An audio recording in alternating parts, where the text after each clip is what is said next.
Hi guys, good morning.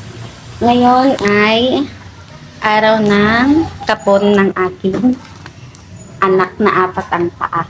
Ayan po siya. Oh. Hi na.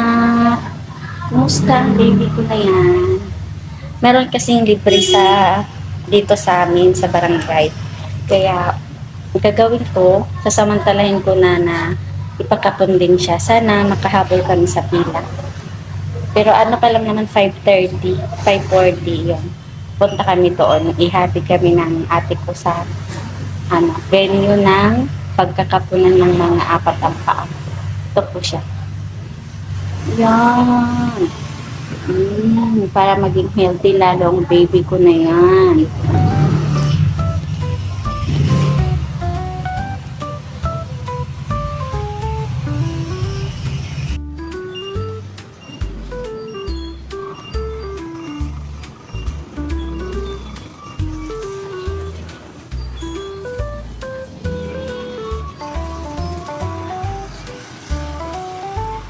Nakarating na nga kami sa sasakyan ng tricycle papunta sa venue kung saan nandoon yung mga ikakapon na pusa.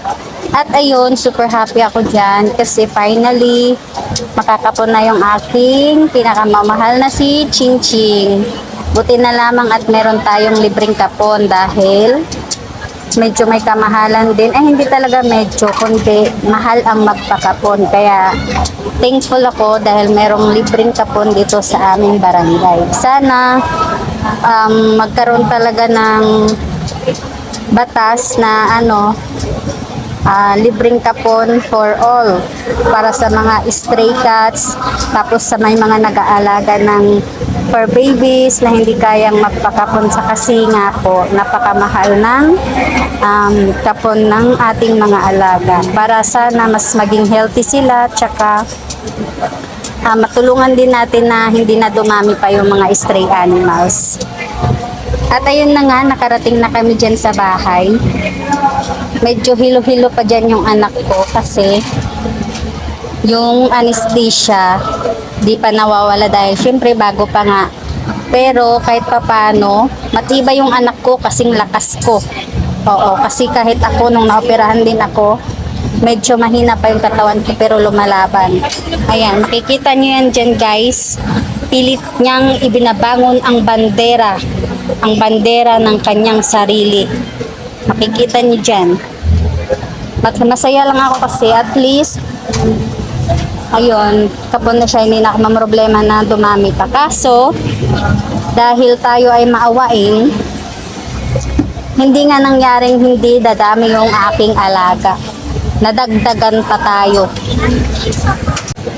Pero super happy naman ako na nampun ko yung mga alaga na kapiling namin ngayon dahil iba yung ligaya na hatid nila sa akin.